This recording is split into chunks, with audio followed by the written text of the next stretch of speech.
think there's still a few notebooks outside. So I'm going to officially introduce Ryan because he's got quite a resume.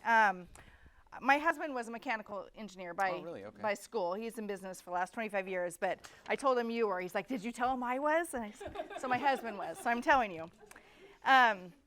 So Mr. Weimer, Ryan Weimer, is a mechanical engineer turned entrepreneur. So you know he's got systems. Whose passion is showing others the power of achieving financial freedom through real estate and living life on your terms. He lives in London and runs multiple seven-figure businesses virtually, including wholesaling, flipping, rentals, Airbnbs, apartment development, and coaching, and his specialty is finding off-market deals. He has 40 plus doors of rental properties and over 100 units under construction. His primary market is the Treasure Valley, which is so cool from London, right? In the last year, he's helped 3 of his employees buy their first property through creative finance, and his mission is that everyone on his team, and I'm going to add, and in this room, will reach financial freedom. There we go. So, Mr. Ryan Weimer, from London, England. Thanks, Donna. You're welcome. All right, so for those of you that don't know me, I'm Ryan Weimer. Before I start, I am going to embarrass my team members, so if you will all stand, please. All right. So we got Corey, Ryan, Tim, Bill, and Sam. I would encourage all you guys, please go pick their brain. They're all value givers. They'll all help you along your journey. So my presentation, it's in 2 bits here. There we go. So the first part, it's going to be about really achieving clarity and defining what you want. There's going to be some thought-provoking questions that I think are really going to help get the juices flowing. Because if you're like me and you're an entrepreneur, if you're an investor, shiny object syndrome is the worst, okay? And it gets all of us. So without further ado, just a little bit about me. I'll breeze through it because John already mentioned, but that's my beautiful wife, Julia, my 1-year-old daughter, Charlie. We moved to London just over a year ago, and it's been pretty crazy. Ironically, like right when the market turned and interest rates went up by double. So fun period. My background's in mechanical engineering, and we started investing in the Treasure Valley about 6 years ago. So since then, we've done just over 400 off-market deals in that time period. So the team is now up to 16, half of which are here in Boise and the other half are virtual. And I do some coaching as well. But most of what we've done in the last year is wholesaling, and we keep some properties too. So a lot of you in this room, I believe, have probably bought a property from us at some point in time. And if you haven't, please talk to Tim to get on our list. So my gives, I'm really, really excited, but I'm not going to ruin the surprise because Jonna is going to announce it later. Who in here has read or familiar with The Go-Giver? Okay. So that's something that I'm really passionate about, is giving without genuine, I guess, expectation to receive. And it's a rare quality to have, but that's what building the proper culture of this group is all about, and something that I'm really passionate about. So I'm going to put my money where my mouth is. She's got a special announcement later. If you would like to be added to our VIP buyers list, please text Tim VIP at this number, or take a picture of this and shoot him a message later. We are going to be segmenting our list in the near future to a VIP vetted buyers list as well as a everyone else list. So don't miss that opportunity to get on that list there. And all my ask is today is if you get value, just tag me on some kind of social media post and share your experience on this Facebook group and in this Facebook community. Something really cool about social media that I want to touch on, because I, like many people that I've talked to, have had insecurity about social media, talking about myself like I'm bragging, or it's like, ugh, like it doesn't feel genuine. What value can I possibly give people? Right? And there's so much red tape to doing it and friction. However, because Corby Goad was loud on Bigger Pockets, it changed my life. It really changed my life. And without social media and without each one of you talking about whatever you're going through in that moment, you are robbing someone of that opportunity, okay? And that's the truth, and that's the power about social media. So I know Corby Goad met you, and now it's cool that I got involved in Boise because of Corby. So please, please, please do not be shy with social media. Get over it, because someone is missing that opportunity to learn from you. Doesn't matter how small you are or what you're going through, somebody can learn from it, okay? All right, so love this meme. This was me as a mechanical engineer. Gosh, 2 years out of college, I got laid off. I was working in the oil industry, and prices tanked, and I was like, oh my gosh, I spent 5 years getting this really tough degree, and my parents, luckily, spent all this money for my degree, and I was like, I just felt like a worthless piece of crap, honestly. And it was a gut check, because I was like, what do I do from here? I thought I was supposed to get this great career and be taken care of because I was either an engineer, a doctor, or a lawyer, and that's how I was raised. It was that corporate mindset of go to school, get a job, go to school, get a good degree, get a job, and climb the corporate ladder. And that's the only way to achieve wealth and to achieve financial freedom and to retire early. And then you'll be able to do all the things in life that you want, right? Sound familiar? Yeah. Okay, so long story short, just like any sane person would, I moved to San Diego cold turkey without a job. And I roughed it for like 3 months until I could get a job. And I got a pretty cool job as an engineer. I was flying all over the world. I was making great money.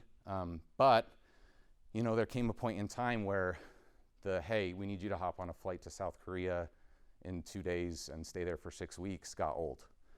And there was a position above me. I was up for promotion, and I was already doing my job plus that job, and because I really wanted it and I was giving everything I had to it. My manager pulls me in a room and he says, Ryan, we like everything you're doing, but we're not giving you the promotion. We're a Dutch-owned company. We're headquartered in the Netherlands, and I don't know how to say this, but I'm just going to say it. We want to hire someone Dutch for the role, and you're not Dutch. So I thought, okay, so I'm not getting promoted because of my nationality.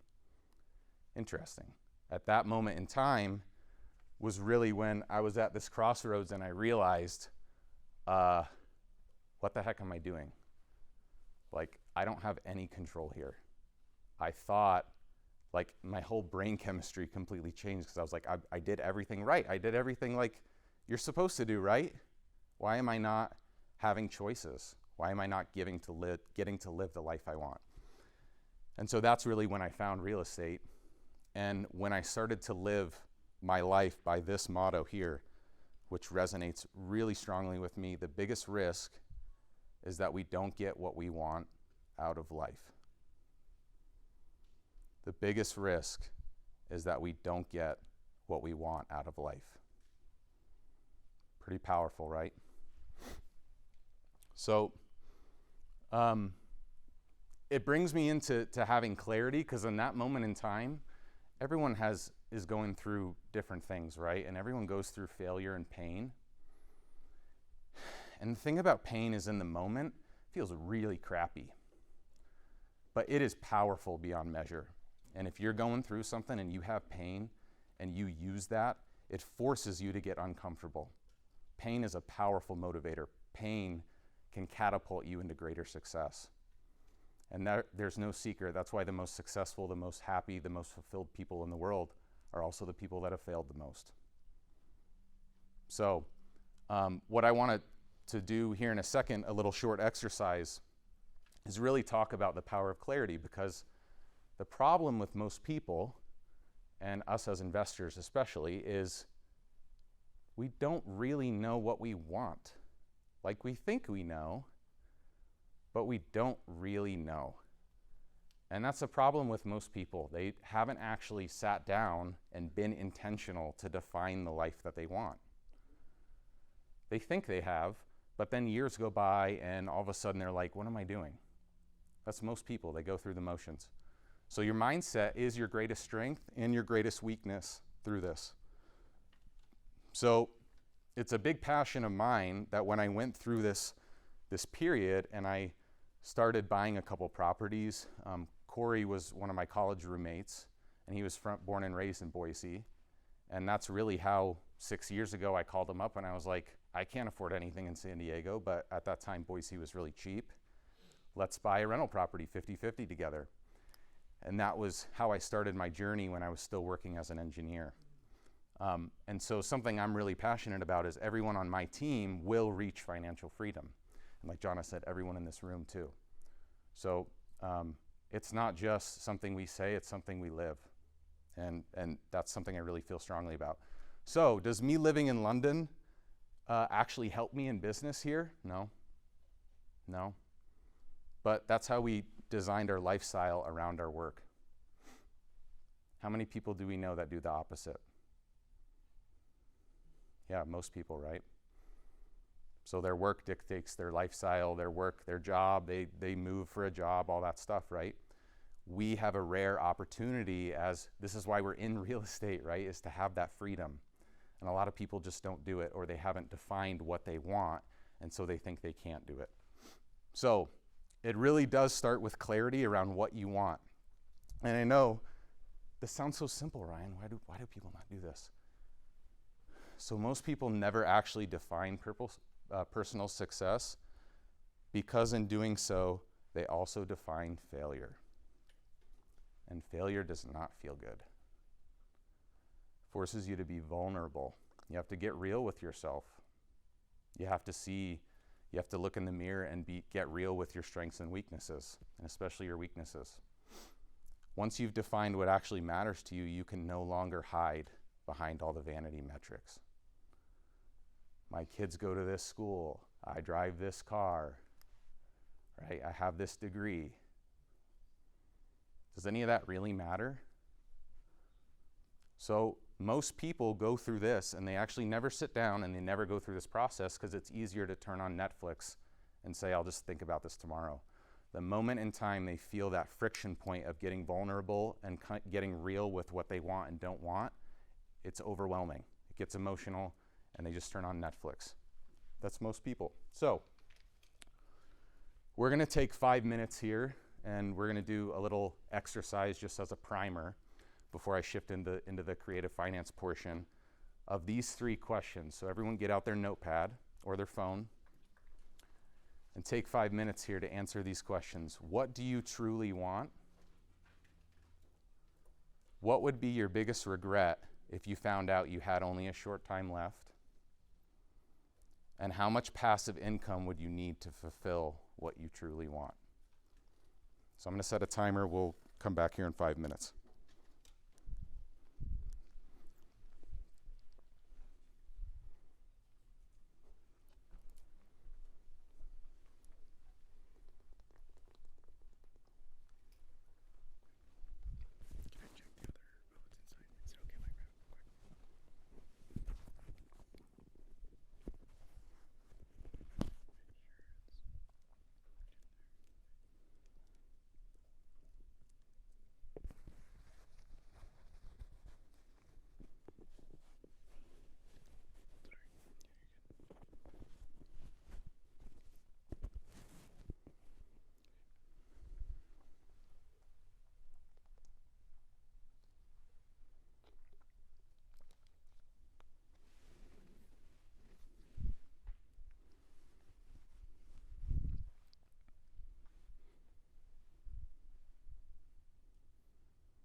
All right, about a minute left. I know these are some loaded questions.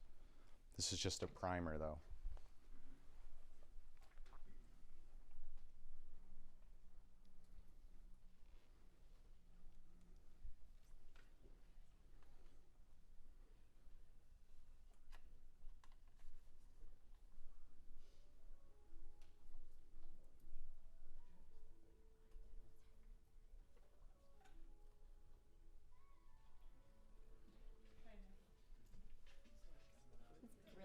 Yeah, it is.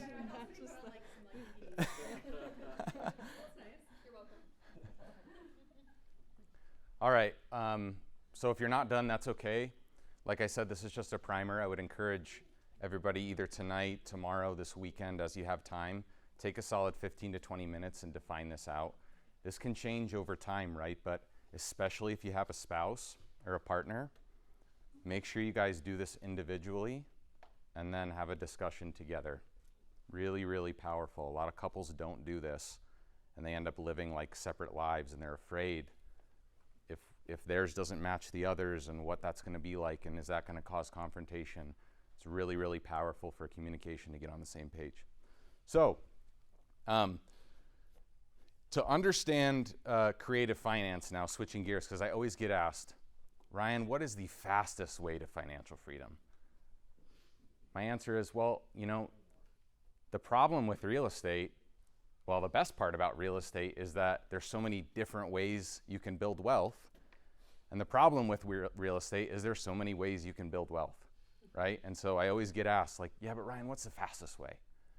So at this moment in time, I strongly believe it's creative finance. And to understand why, let's talk a little bit macro view about this roller coaster of a market this past 2 or 3 years, right? So in COVID, we saw almost 50% price appreciation in the single family home market. Rents went up like crazy. And then basically from June 2022 to March 2023, we were anywhere from 20 to 30% off peak pricing in just 9 months' time. Okay, depending on your price points, not all price points created equal. Obviously, the higher end stuff getting hit the hardest. That's insane. That is not normal. Boise has been the poster child for that. So the reason creative finance is so powerful is because it works in a down market, it works in an up market, and it works in a sideways market. And to understand why we've seen what we've seen, you have to understand this thing called affordability. So this is a graph for California, and I know it's really hard to see, but basically anytime these yellow bars here, anytime housing affordability hits 17% in California, prices go down. Why? It's because their wages just hit a ceiling of what they can afford. There's no more room. Things get stagnant. And so Boise, all these markets, Denver West, are going to follow a similar trend. When we already reach an affordability ceiling before before interest rates double, what do you think is going to happen to prices? This is before they raise interest rates. We had an affordability problem. There's nowhere to go but down, right? You raise the amount of the average person's payment from 3 to 3.5% to 6.5%. This is like a 20% increase in what people can afford. It just most people just can't create 20% extra income in 8 months, right? So that's why prices have come down. Now, since then, whether it be a feeling of confidence of, well, this is where interest rates are, so we better just play ball, coupled with a little bit of stability, interest rates haven't gone up quite as much in the last couple months, spring and summer seasonality, the last couple months in Boise things are starting to appreciate again. But whenever I get this, well, I'm just going to wait to invest in real estate until a crash. We've all heard those people, right? Like, I'm just going to wait until prices decline a little bit. There's a crash coming. I always send them this graph. So something unprecedented has happened in the last year, which is a doubling of interest rates in like 8 months' time. That's never happened before in history. Yet, we're still at near all-time record lows in housing inventory. There's simply not enough supply out there. Okay, so sure, demand can soften a little bit as interest rates go up, but it's not a long-term fix to a systemic problem. All right, and why is that? It's because people aren't moving. Why would somebody go move when they have a locked-in 3%, 4% interest rate for like the next 28, 29 years? People aren't going to go move, and they can't upsize. They're not going to move into half the house for the same payment. So right now, roughly 7 out of every 10 mortgages are below 4%, and almost 3 out of every 10 mortgages are below 3%. That's nuts. So Ryan, how can we capitalize on this? This is the biggest wealth creation opportunity in the next 30 years that you need to have in your tool belt and in your arsenal. It's acquisition of creative finance.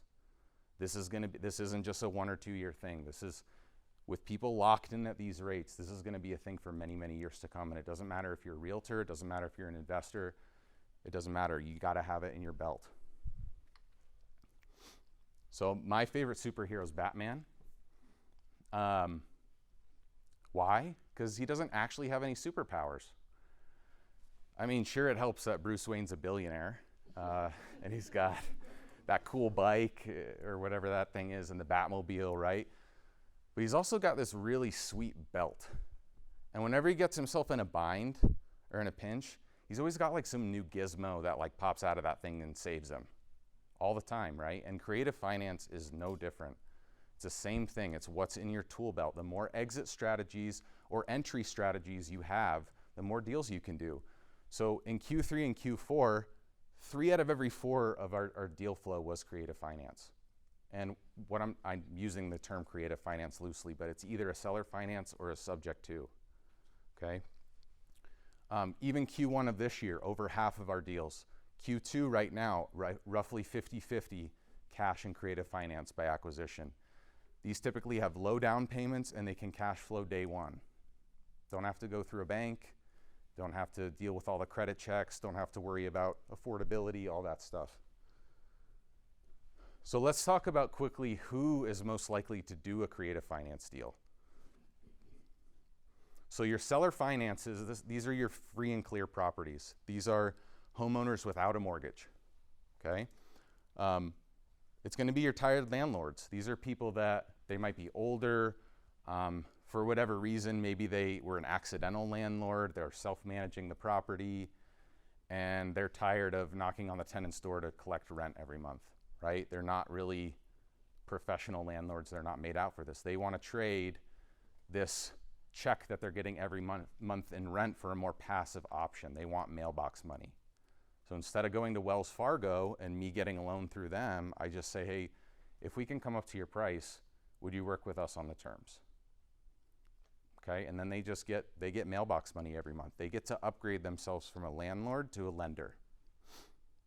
Mobile homes with land and mobile home parks, people hate these asset classes because they're not sexy, like manufactured homes and mobile homes, but they are gold mines. And because most of them cannot be financed conventionally, sellers are way more open to creative deal structures, and you can get some super cool cash flow opportunities with those.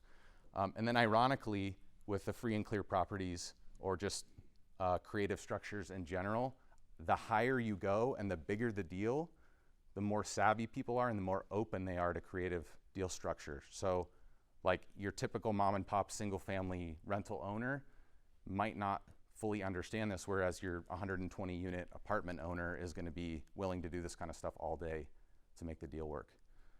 Your subject twos, so this is people with an existing mortgage, one of those juicy 4, 3.5, 3, 2.75% interest rates.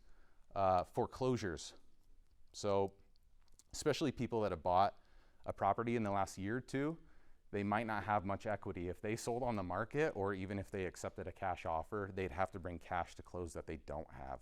So these are people that we can come in and just take over their payments.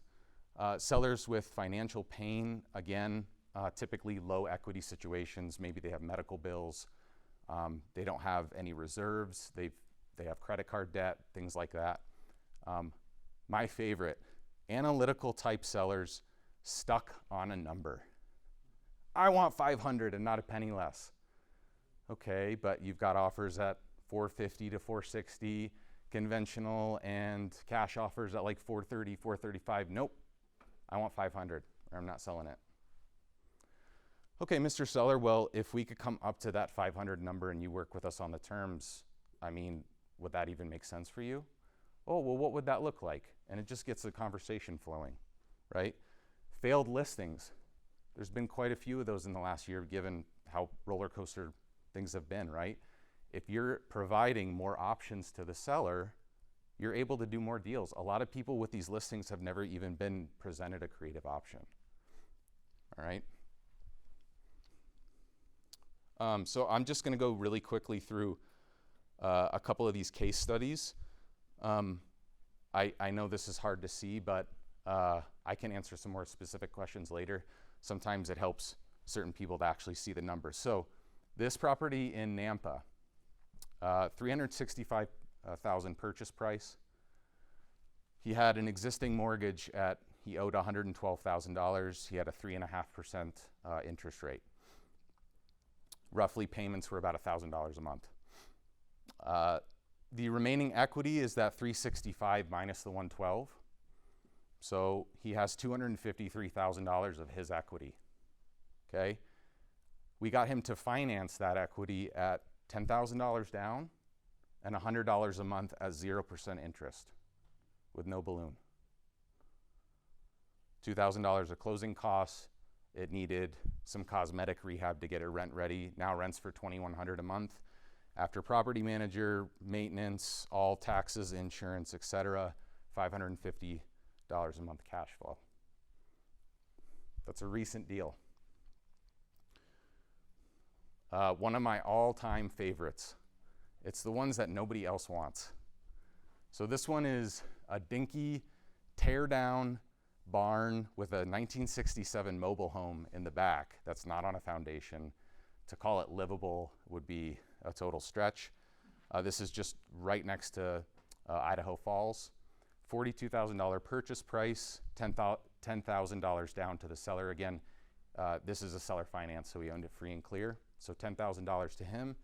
He finances the remaining $32,000 to us, $450 a month at 0% interest.